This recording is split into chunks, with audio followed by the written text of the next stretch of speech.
Sejam bem-vindos ao Vozes do MPMT, que está de volta para trazer informações importantes sobre a atuação do Ministério Público de Mato Grosso. Eu sou Tânia Halber e hoje o nosso bate-papo é com o Procurador-Geral de Justiça, Deusdedit Cruz Júnior, que está na chefia do MPMT desde 10 de fevereiro. Seja muito bem-vindo, Procurador. Obrigado, Tânia. Obrigado pela oportunidade de participar desse espaço e comunicar com os nossos membros, servidores, colaboradores e com a sociedade. Isso. E durante o nosso bate-papo, nós vamos trazer aqui algumas perguntas que foram enviadas por internautas pelas nossas redes sociais. E você que está nos ouvindo também saberá o que está acontecendo no Ministério Público. O que é notícia no Ministério Público de Mato Grosso? Então fique com a gente. Este é o Vozes do MPMT.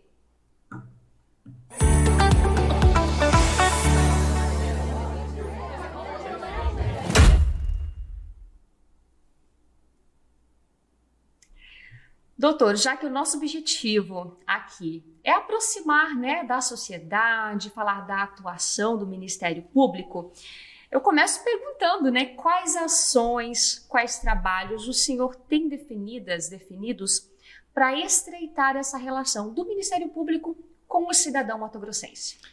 O cidadão mato-grossense é a causa de existência do Ministério Público do Estado do Mato Grosso. Nós estamos aqui para atender às demandas da sociedade. Então nós pensamos que como fazer isso de uma maneira melhor? Primeiro vamos discutir, junto com os demais poderes e órgãos autônomos, uma forma de ampliar a nossa rede de atendimento, não só nas promotorias de justiça que temos, mas também instituímos espaços comuns nos municípios onde nós não temos sedes. Já temos uma reunião marcada com alguns dirigentes de outros poderes para discutirmos um modelo compartilhado em que o cidadão poderá acessar os nossos serviços do Ministério Público e de outras instituições sempre com maior facilidade, com maior comodidade e sem qualquer tipo de custo, sequer do deslocamento.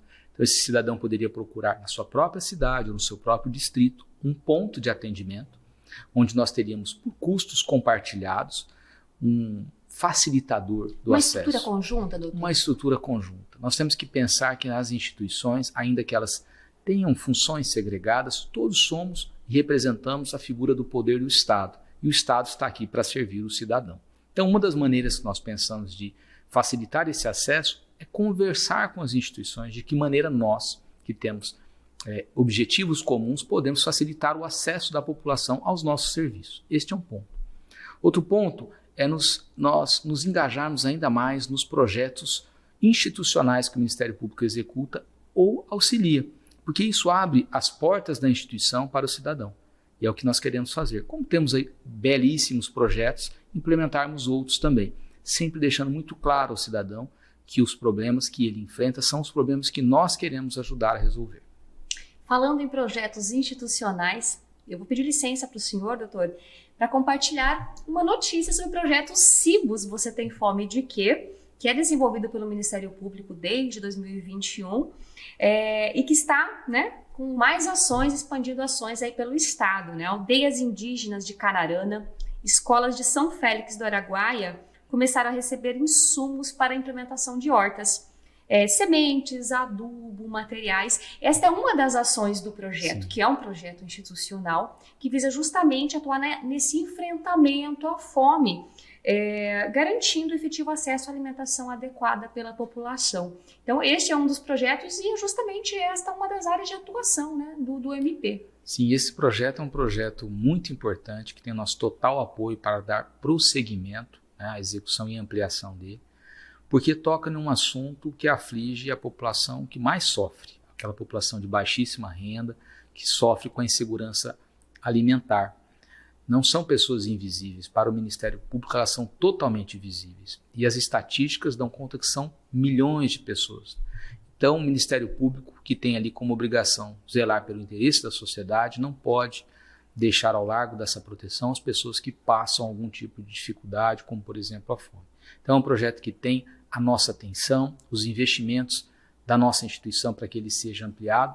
E fico muito feliz quando percebo que os nossos colegas estão abraçando essa ideia e levando para as suas promotorias, para os seus municípios, a possibilidade de executar e tornar esse projeto ainda mais bonito. O senhor falando em relação a esse olhar, né, do Ministério Público para quem está na ponta, para todos, né, sem distinção.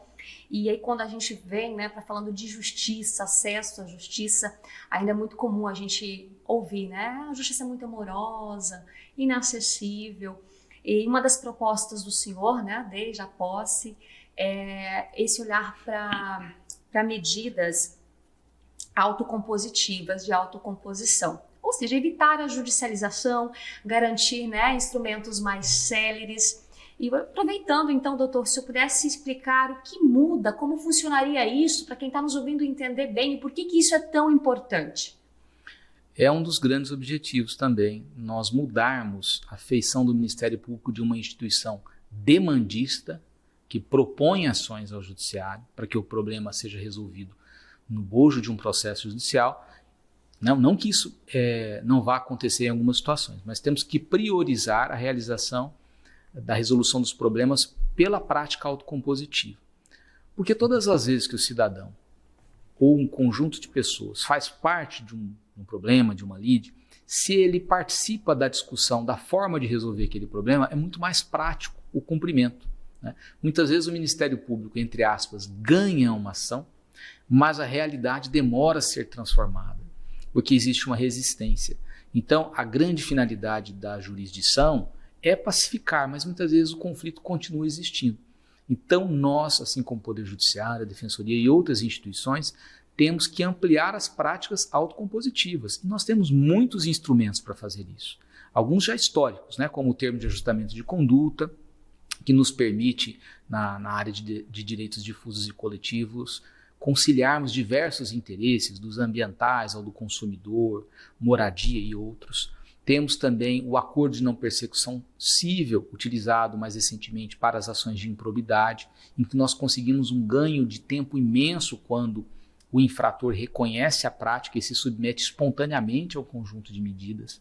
Temos também as já históricas, né, transações penais, suspensão condicional do processo, o acordo de não persecução penal, enfim, são várias as medidas que o Ministério Público tem, com base na própria lei, para resolver o problema sem o oferecimento de uma ação judicial. Então, o que nós queremos incentivar é que os 258 membros atentem-se como prioridade, como está lá na nossa lei orgânica, que é um dever funcional de cada membro do Ministério Público buscar resolver de maneira autocompositiva o problema, mesmo para aquelas ações que já estão propostas. Assim nós ganhamos tempo, agilidade e eficiência na resolução desses problemas. Então, isso já é realidade, isso já acontece, mas a intenção, o objetivo é que seja ainda mais, esses instrumentos Sim. sejam ainda mais utilizados. Nós queremos discutir, por exemplo, com a nossa corregedoria, uma forma de pontuar nas promoções e remoções por merecimento de maneira diferenciada aquele colega que coloca como prioridade a resolução autocompositiva. É uma sugestão que nós vamos levar à discussão. Por que não colocarmos como uma meta ambiciosa, mais factível, de termos no decorrer dos próximos 2 anos mais acordos celebrados do que ações propostas? É ambiciosa essa meta, mas ela é factível, basta nós mudarmos a nossa visão, a nossa cultura. Também podemos, em acordo com outras instituições, com o próprio Poder Judiciário, com a Defensoria, instituirmos plataformas exclusivas para a discussão de ações penais e cíveis, onde há a possibilidade de fazer acordo.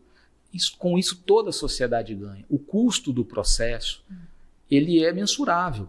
Na medida em que nós conseguimos resolver um processo mediante uma medida conciliatória com menos tempo, esse custo para o contribuinte ele é menor. Por que ele é menor? Porque quanto mais ações, maior é a nossa dificuldade de julgar essas ações, de conseguir um desfecho, e aí com o tempo nós precisamos de mais juízes, mais promotores, mais defensores, mais policiais, quando na verdade a grande missão que nós temos como profissionais da área do direito, da justiça, é a resolução dos problemas, é a pacificação.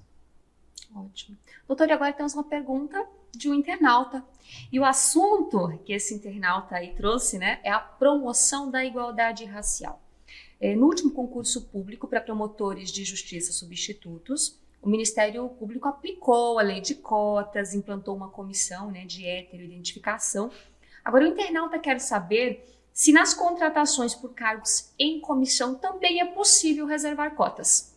Olha, é muito interessante essa pergunta ela fica como uma provocação e uma espécie de desafio. O Ministério Público já cumpre a legislação, não poderia ser diferente, temos que dar exemplo, mas a lei de cotas ela se impõe aos provimentos de cargos por concurso público, né? Provimento de cargos efetivos. Para cargos comissionados não há uma exigência equivalente, mas podemos sim trazer isso à discussão, né? E incentivar naturalmente que isso aconteça num primeiro momento de uma maneira espontânea, mas por que não discutirmos uma norma, né, em caráter vanguardista, inclusive, para fazermos a diferença aqui na nossa instituição, no nosso Ministério Público.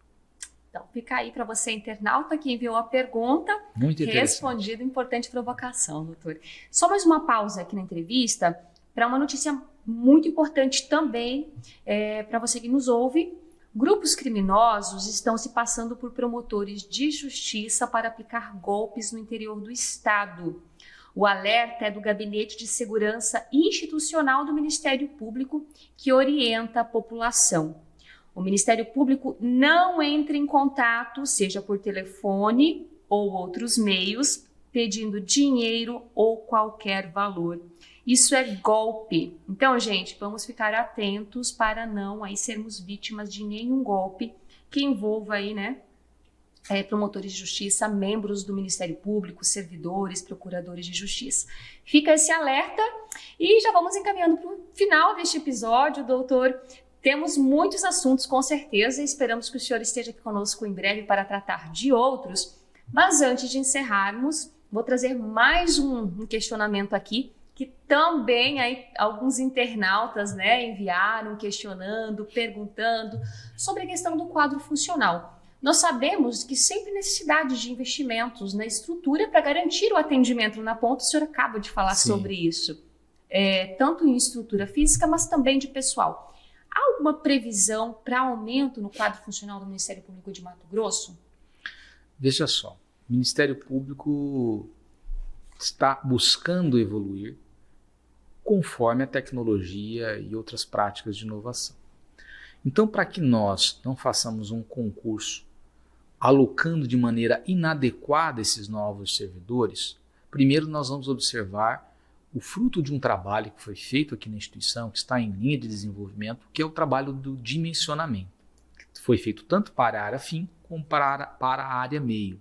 Então é importante nós observarmos esses dados para sabermos onde é que a força de trabalho dos nossos servidores é suficiente, onde ela é mais do que suficiente e onde ela é insuficiente. Uma vez que nós consigamos colocar em ordem as nossas necessidades, aí sim nós teremos um diagnóstico adequado para saber, primeiro, se é necessário um concurso. É bem possível que seja, mas principalmente onde essas vagas são necessárias. Nós temos um problema que muitas vezes o nosso concurso é feito e ele é um concurso estadual e as pessoas são lotadas em uma determinada localidade e depois elas ficam muitas vezes ansiosas por uma remoção. Isso é natural.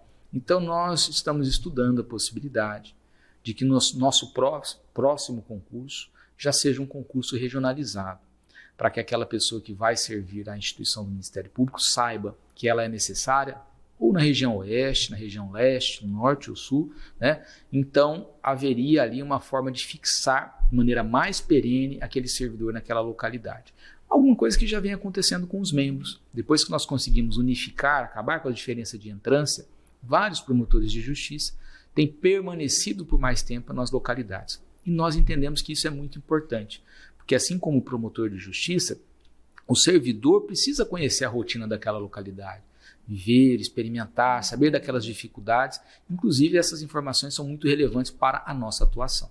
Então, não temos ainda, antes de fecharmos esse diagnóstico, de afirmarmos se teremos um concurso ou não, para quantas vagas. Mas essa análise está sendo feita e será concluída em breve. Seria o compromisso, né?